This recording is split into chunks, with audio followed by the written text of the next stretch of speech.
दोस्तों, जैसा कि हमने पिछले लेख में यक्ष यक्षिणी के रहस्यों के बारे में आपको बताया, वैसे ही आज हम सभी को डाकिनी शाकिनी नामक शक्ति के बारे में इस लेख के जरिए चर्चा करेंगे। आप लोगों ने कभी न कभी डाकिनी के बारे में जरूर सुना होगा, लेकिन आप शायद इनकी शक्तियों तथा कार्यों के विषय को लेकर अनभिज्ञ होंगे कि आखिर कौन होती है डाकिनी शाकिनी और क्या है इनका इतिहास एवं कार्य। इस तरह की तमाम सवालों के जवाब हम इस लेख के जरिए जानेंगे। तो चलिए दोस्तों, शुरू करते हैं। डाकिनी की मौजूदगी का उल्लेख हमारे तंत्र शास्त्र के साथ साथ हमारे हिंदू पौराणिक ग्रंथों में भी मिलती है। तंत्र शास्त्र में डाकिनी का स्वरूपों का संपूर्ण वर्णन किया गया है। तंत्र शास्त्र के अनुसार डाकिनी शाकिनी माता काली की सेविका होती है। माता काली से ही डाकिनी शाकिनी की उत्पत्ति हुई है। सभी डाकिनी शाकिनी माता काली की प्रचंड उग्र तथा कल्याणकारी दोनों प्रकार की शक्तियों का प्रतिनिधित्व करती है। इसलिए माना जाता है कि डाकिनी को प्रसन्न कर लेने पर माता काली स्वतः प्रसन्न हो जाती है या उनकी उग्र तथा कल्याणकारी शक्ति साधक को प्राप्त हो जाती है। कितने प्रकार की होती है डाकिनी शाकिनी? तंत्र शास्त्र में डाकिनी के दो स्वरूपों का वर्णन मिलता है, जिसमें पहला है स्थूल डाकिनी तथा दूसरा है सूक्ष्म डाकिनी। दोनों डाकिनी के कार्य अलग अलग होते हैं। जैसे कि स्थूल रूपी डाकिनी जो होती है वह माता काली के प्रचंड उग्र शक्तियों का प्रतिनिधित्व करती है, जिससे माना जाता है कि इनमें भी माता काली के समान ही प्रचंड उग्र शक्तियां होती है।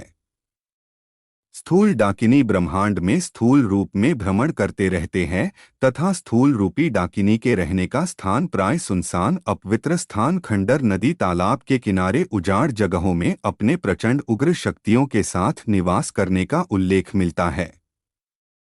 सूक्ष्म रूपी डाकिनी जो होती है वह माता काली के कल्याणकारी मोक्ष प्रदान करने वाली शक्तियों का प्रतिनिधित्व करती है। सूक्ष्म रूपी डाकिनी प्राणियों के कुंडलिनी मूलाधार चक्र के बीचों बीच के स्थान में निवास करती है। डाकिनी साधना क्यों की जाती है? डाकिनी साधना की सिद्धि से क्या प्राप्त होता है? उस स्थूल डाकिनी स्थूल रूपी डाकिनी की साधना साधक माता काली के प्रचंड विध्वंसक शक्तियों को प्राप्त करने के लिए करता है। स्थूल रूपी डाकिनी की सिद्धि से साधक को डाकिनी वह समस्त शक्तियों प्रदान करती है जिसमें साधक समस्त लौकिक वस्तुओं को प्रभावित कर सकता है। यहाँ तक साधक अलौकिक शक्तियों को भी प्रभावित करने में सक्षम होता है। स्थूल रूपी डाकिनी साधक को त्रिकाल दृष्टि प्रदान करती है, जिसकी सहायता से साधक चाहे तो वह मोक्ष को प्राप्त कर सकता है। सूक्ष्म डाकिनी सूक्ष्म रूपी डाकिनी प्राय निवास स्थान हमारे कुंडलिनी मूलाधार चक्र में होती है, जिसके कारण ही हमें काम, क्रोध, अहंकार तथा मन में अनेकों प्रकार विचार निरंतर आते रहते हैं, जिनको साधक सूक्ष्म रूपी डाकिनी की साधना में सिद्धि प्राप्त कर सूक्ष्म डाकिनी की नेगेटिव प्रभाव को खत्म करके डाकिनी के कल्याणकारी शक्ति को जागृत किया जाता है। सूक्ष्म डाकिनी के कल्याणकारी शक्ति की जागृत हो जाने पर साधक को त्रिकाल दृष्टि की प्राप्ति हो जाती है, जिससे साधक मोक्ष की ओर अग्रसर हो चलता है। किस प्रकार होती है डाकिनी शाकिनी साधना? स्थूल रूपी डाकिनी साधना स्थूल डाकिनी की साधना की संपूर्ण विधि बाह्य मार्गी पद्धति से किया जाता है। साधक को स्थूल रूपी डाकिनी की साधना करने के लिए सर्वयोग्य गुरु की आवश्यकता होती है। ऐसा इसलिए है क्योंकि तंत्र शास्त्र में उल्लेख मिलता है कि स्थूल डाकिनी की शक्तियों बेहद प्रचंड होती है, जिसको अकेले साधक का नियंत्रण करना कठिन बताया गया है।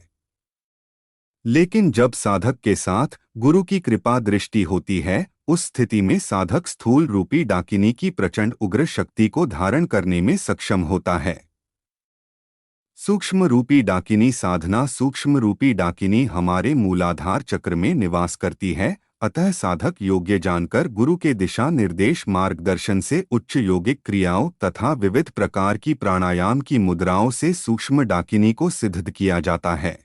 कैसी होती है डाकिनी शाकिनी का स्वरूप? तंत्र शास्त्र में स्थूल डाकिनी की स्वरूप की व्याख्या इस प्रकार मिलती है कि स्थूल रूपी डाकिनी स्त्री रूपी भयंकर तामसी काले वस्त्र धारण किए डरावने स्वरूप वाली होती है।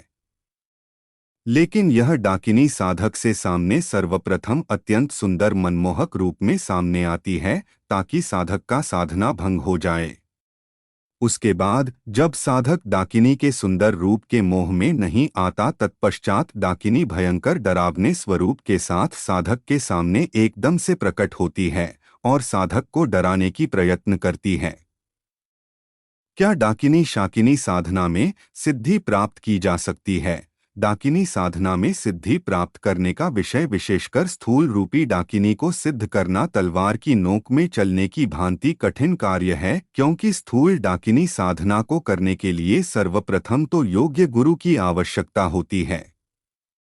साथ ही साधक के मन में सांसारिकता प्रति समान भाव की भावना होनी बेहद आवश्यक बताया गया है। तभी जाकर साधक डाकिनी की प्रचंड उग्र शक्ति को नियंत्रित कर धारण कर सकता है, अन्यथा यही शक्ति साधक के मृत्यु का कारण बन जाती है। इसके अलावा अगर हम बात करें सूक्ष्म डाकिनी सिद्धि की तो इसके साधना हेतु भी योग्य जानकर गुरु की आवश्यकता होती है तथा साधक का मन कर्म से लेकर संपूर्णतः में सात्विक भाव होना चाहिए। तब जाकर साधक अपनी इंद्रियों को वश में कर उच्च योगिक क्रियाओं तथा विविध प्रकार की प्राणायाम की मुद्राओं को करके सूक्ष्म डाकिनी को सिद्ध कर सकता है। अक्सर देख सुना गया है कि लोग डाकिनी डायन पिशाचिनी को सामान मानते हैं, परंतु आप सभी को बता दें कि डायन पिशाचिनी की शक्ति डाकिनी की तुलना में निम्न स्तर की होती है। डाकिनी की सिद्धि से प्राप्त शक्तियों से मानव मोक्ष को प्राप्त कर सकता है, लेकिन पिशाचिनी की शक्ति भी बेहद प्रचंड होती है, जिनसे भी समस्त लौकिक चीजों को प्रभावित किया जा सकता है। उम्मीद करते हैं दोस्तों आप सभी को हमारे द्वारा दी गई जानकारी पसंद आई होगी। अगर आपके मन में और भी हमारे धार्मिक ग्रंथों से जुड़े सवाल है तो आप हमें बता सकते हैं, हम आपके सवालों के जवाब एक पोस्ट के जरिए देने का प्रयास करेंगे।